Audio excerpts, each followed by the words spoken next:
para a gente conversar sobre o que tem acontecido no mundo político aqui no nosso estado. Boa tarde, Luiz Armando. Boa tarde, Tudo velho. tranquilo? Na paz? Tranquilo, Voz tá tranquilo. de boa a sua voz? Que Tá tranquilo, tá a minha tá tranquilo. daquele jeito, tem que ficar tomando água direto aqui, Esse ó. calor, essa umidade do ar, ela prejudica demais a gente, né? É verdade. Bom, a Mas gente tá começa a tranquilo. falar. Desculpa, te interrompi. Não, tranquilo. Tranquilo, enfim. A gente começa falando sobre os cortes, né, do governo do estado. A gente sabe que o governador em exercício, Lauris Moreira, fez alguns cortes.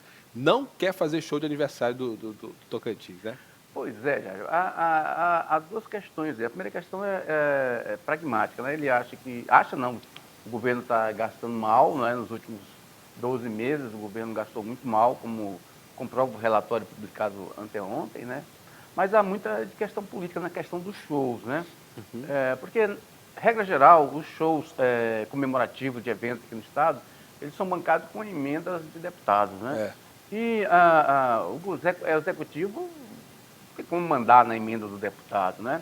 E eu não acredito que o governador afastado, Wanderlei Barbosa, lá no mês de agosto, não já tivesse entrameado, articulado uma situação dessa com algum deputado, né, para alguma emenda parlamentar bancar um show no aniversário do Estado, que é uma data importante para o Estado, né, criação, 5 de outubro, né, Sim. a data de libertação dos Tocantins ali do governo de Goiás. Então, eu vejo assim que o uso dessa data, ou seja, de não realizar o show por questão econômica, né, eu vejo um pouco de populismo nisso aí. Ou então que o governo não está articulado com os deputados, né? Agora, a gente tem que observar também que o momento, as circunstâncias não são boas, né? Do ponto de vista político, né? O Lauris Moreira ainda é um governador em exercício, né? Tem menos de um mês, o governador está afastado, então nós, em tese, não teríamos motivo algum para comemorações, né? Ou seja, o Estado realmente, apesar de ser a data importante, o Estado passa por maus pedaços, né? Assim, nessa questão política, né? Um governador afastado não é motivo nenhum para a gente fazer comemorações, né? Mas a data é muito importante, o 5 de outubro. Com certeza. Agora, sobre os gastos, efetivamente, o governo está esperando relatórios das secretarias para efetivar esses cortes, né? Eu conversei com o secretário da Fazenda pela manhã e ele me disse que o governo, conforme ficou definido numa reunião de secretários dias atrás, o governo espera cortar no custeio, né? Ou seja, quer baixar de 32%, que é o que o governo gasta com custeio hoje, 32% das receitas, quer cortar aí 32%, ele quer baixar de 32% para 20%, né? Ou seja, então aí seria um corte de 37% no custeio. Por que ele não pode cortar mais? Porque, veja, o custeio é aquele do cafezinho, combustível ali, papel, aquelas coisas, né?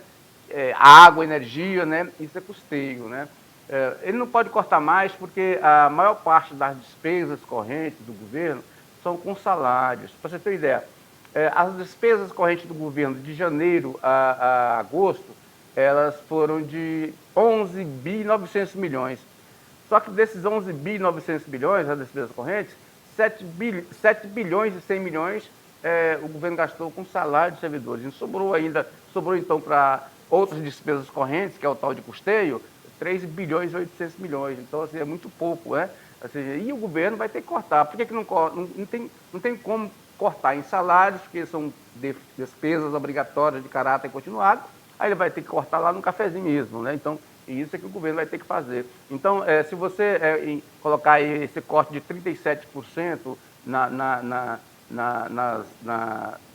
nas outras despesas correntes, que é o custeio, vai dar 1,5 bi aí de corte, né? Que ele vai tentar fazer, mas eu acho muito difícil porque a gente está já quase no final do ano. Sim. De qualquer forma, o Palácio ainda está aguardando esses relatórios das secretarias para poder decidir sobre esse decreto de contingenciamento, né? Porque esse contingenciamento não pode ser assim, vamos cortar só de boca, né? O governo tem que publicar um decreto no Diário Oficial, informando esse indicador, quanto que vai ser esse contingenciamento, e que se ficar entre os 37%, entre 32% e 20%, aí vai ter um contingenciamento de 37%. Altíssimo, né? Altíssimo. Cortar 37% das despesas é altíssimo. Exatamente, exatamente. Bom, então vamos continuar acompanhando tudo isso aí para ver o que vai acontecer nos próximos dias. Você quer falar um pouquinho também sobre essa polêmica que já está instaurada aí nas redes sociais, né? Já começou nas redes sociais, que é sobre a mudança do nome da Teotônio Segurado. A Câmara aprovou, né? Segue agora para a sanção do Eduardo? O Eduardo já disse que vai sancionar, evidentemente, ao pai, né? O pai dele, o Siqueira Campos, né? Então, realmente é motivo de discussão isso, Jairo, porque nós já teremos aqui na capital Palácio Araguaia Siqueira Campos, Ponte Siqueira Campos, Hospital Maternidade Dona Regina Siqueira Campos, que era a mãe do Siqueira. Então, assim, termina isso indicando uma questão muito personalíssima, né, na história da capital, né? Não estou aqui debatendo o mérito, não é? Porque o Siqueira realmente criou a cidade, tem o mérito Claro. de ter criado a cidade, foi um guerreiro aí nessa questão. Mas há algumas questões a serem discutidas. Por exemplo, antes disso, antes de Siqueira falecer, por exemplo, desde o começo, já se discutia, por exemplo, que essa questão do Teotônio Segurado, que o Siqueira resgatou para meio Teotônio Segurado, na verdade era só algo passageiro, ou seja, que isso era para que no eventual falecimento dele, ele ocupasse o lugar dele no lugar de Teotônio, né? Isso já era, tem gente tem historiador que tem essa tese, porque o Siqueira sempre foi muito admirador de JK, né? Então, que JK teve aquele slogan, 20 anos em 4, um negócio assim. E o Siqueira, quando entrou no governo, o primeiro governo dele, ele fez esse negócio, não sei quantos anos, em 2 anos, um negócio assim. Então, ele sempre quis se comparar com o JK.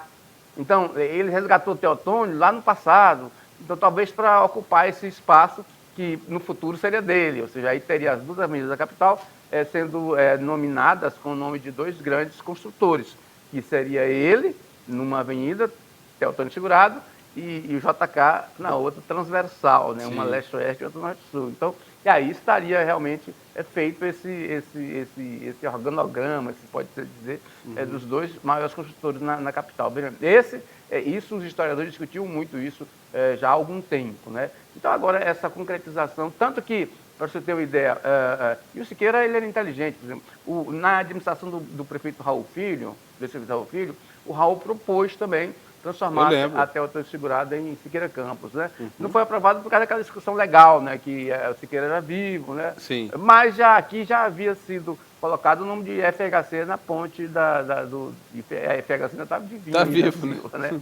Mas essa questão é uma questão muito política. Aliás, o Eduardo tem, desde a campanha eleitoral e agora no mandato, ele tem feito muito essa questão política de ancorar-se no pai, no Siqueira Campos, e dar assim, uma dimensão maior a Siqueira Campos, né? Para que isso até para um resgate até do próprio siqueirismo, né? Com intenções eleitorais. Mas, de qualquer forma, o Siqueira merece.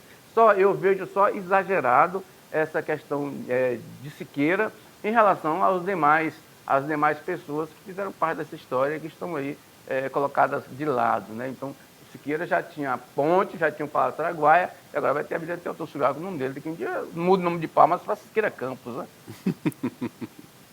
Muito bem, muito bem. Pois é, a gente vê pelo estado inteiro, né? Tem muitas obras com o nome de Siqueira Campos. Lá em Grupi mesmo, a nova Via da Integração recebeu o nome de Siqueira Campos. O Eduardo, inclusive, esteve lá, né, na inauguração.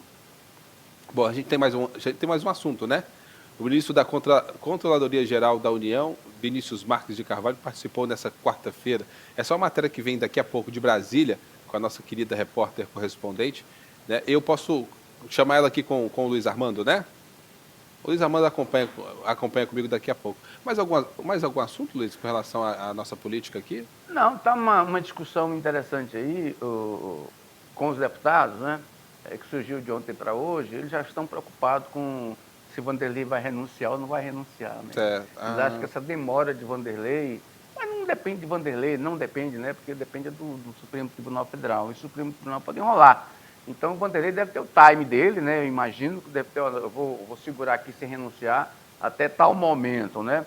Mas os deputados já estão aí meio com dúvidas, né, quanto a essa decisão de Vanderlei Barbosa, né? De renunciar, porque se ele ficar inelegível, é ruim para a turma dele, né? Ou seja, como é que ele vai pedir voto aí? Como é que ele próprio se candidataria se estivesse inelegível? E essa inelegibilidade depende processualmente do prazo de renúncia dele. Então, os deputados estão nessa dúvida. Na verdade, conhecendo ali a casa, que eu conheço um pouco, eles já estão tentando escorar em Laurez Moreira, né? Já estão atrás do poder de Laurez Moreira. Já vê ali no Vanderlei Barbosa um poder se esvaindo. Então, eles teriam essa janela de mudança de lado para Laurez em função da dúvida que teria se o Vanderlei estaria inelegível ou não nas eleições do próximo ano. E o tempo está passando, né? Abril está aí, e eles têm que já montar os seus palanques. Muita gente já está com o palanque montado, né? Então, é preocupante. O Laurez, inclusive, ontem esteve na Assembleia para discutir aquela questão do relatório que foi publicado anteontem, né? E 7 deputados estaduais não participaram dessa reunião. Então, pelo menos 7 aí ou não estão dando tanto valor à administração de Laurez, ou realmente estão marcando posição, né, favorável a Vanderlei. E o Vanderlei, a questão de Vanderlei, não depende de Laurez, não é culpa de Laurez, né? Então, mas os deputados, os 7, veja bem, deve ser a maior parte dos republicanos, que o republicano tem 7 deputados na Assembleia, né?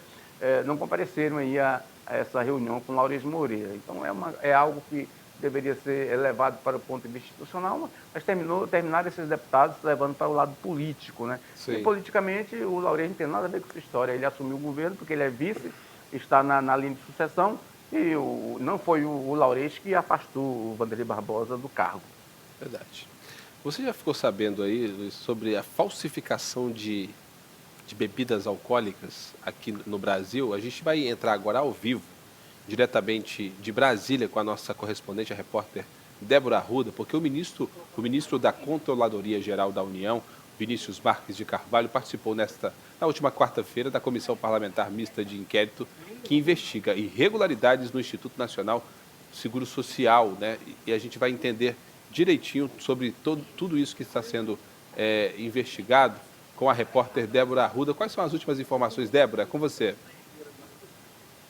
Olá, muito bom dia para todo mundo. É isso mesmo. Olha só, o ministro da CGU, Vinícius Marques de Carvalho, esteve ali na comissão no início ali da tarde de hoje. Ele participou, foi colaborativo com as perguntas dos parlamentares. Agora, houve uma pausa ali, uma suspensão na sessão, mas ela vai ser retornada a partir das 14 horas, mais ou menos, para continuar a oitiva do ministro da CGU. Ele foi convocado porque a Controladoria Geral da União participou da operação Sem Desconto, que investigou ali descontos associativos não autorizados a aposentadorias e pensões do INSS. Agora a CPMI faz esse levantamento, essa investigação própria desde o início de agosto para apurar os devidos responsáveis por esses descontos não autorizados. Lembrando que até agora a CPMI do INSS contribuiu diretamente para a prisão de 3 envolvidos nesses casos de descontos não autorizados, que foram Antônio Carlos Camilo Antunes, que é conhecido como Careca do INSS, que também deu ali declarações na comissão. Além disso, Maurício Camisotti, que é empresário, apontado como sócio oculto dessas entidades envolvidas, e também Carlos Roberto Ferreira Lopes, que é presidente da Conafer. Ele foi preso há poucos dias durante uma oitiva na Comissão Mista Parlamentar de Inquérito por falso testemunho, mas ele já foi liberado. Além desses pedidos, a CPMI aprovou alguns requerimentos no início da sessão de hoje, foram 97 no total, também tratando ali de outras oitivas que devem ocorrer com outros suspeitos envolvidos ali nesses casos. Foram pedidos ali, pelo menos 21 pedidos de prisão preventiva contra os investigados, incluindo ex-dirigentes do INSS, empresários e representantes de associações. Eu volto com você. A repórter Débora Arruda, diretamente de Brasília. Só para a gente nós nos encontrarmos aqui, eu falei sobre a questão das bebidas, mas quem trouxe o assunto anteriormente foi o querido repórter Juarez, também lá da capital federal. Obrigado, Débora. Acho que ficou muito bem explicado o que é o avanço de todas essas investigações, as apurações lá em Brasília, né? Você tem acompanhado também? Essa questão do metanol ou do INSS? Do INSS, o metanol foi antes. Tenho acompanhado, sim. Mandaram prender, né? Descobriu que ele estava mentindo, não pode, né? Ele compareceu, o cidadão da Conafer, né? Ele compareceu à CPI e sem pedir um habeas corpus do Supremo, né? Ele não achou que não precisaria, né? e foi lá e compareceu à CPI. Só que lá os parlamentares descobriram que ele estava mentindo. E se mentir para a CPI é cana, né, na hora, né? Então, Com aí eles mandaram certeza. prender o cidadão. Deve estar lá com os advogados tentando aliviar dessa situação. Mas é muito grave essa questão do INSS, porque foi muitos bilhões desviados dos aposentados. E aposentados já ganha pouco, né? É verdade. O sindicato ia fazer um negócio desse com um aposentado, então tem que ir para a cadeia mesmo, né? E ali não fala em milhões, não, ali só se fala em bilhões. Bilhões. Né? E o governo anunciou, né, o ressarcimento, né, um cronograma de ressarcimento de quem foi lesado, né, por esse crime aí que já acontece há mais de 5 anos, segundo as apurações da Polícia Federal. Mas a questão é que a pessoa, o prejudicado, até chegar ao conhecimento dele como é que faz isso ou aquilo, ele desiste, né? É uma dificuldade. É muito difícil, né? Então, o fato é que, pelo menos a CPI está investigando, né? Mas já tem investigação na Polícia Federal, né? Então a CPI vai na verdade a CPI está seguindo ali do rastro da Polícia Federal, porque quando a CPI investiga, ela termina a investigação, ela manda para a Polícia Federal. Quem vai mandar para o Ministério Público, que a ação é de competência do Ministério Público Federal, então aí a polícia tem que formar o inquérito e encaminhar esse inquérito, que agora deve ser adendado, né, com os dados da CPI, para que a Justiça decida se abre a ação penal ou não. Ok, Luiz, obrigado por hoje. A gente volta amanhã com mais assuntos aqui da política tocantinense, da nossa capital, né, e do nosso Brasil. Vou para o intervalo comercial. Depois do intervalo tem Tá Bombando com Júnior Cheste. Muitas informações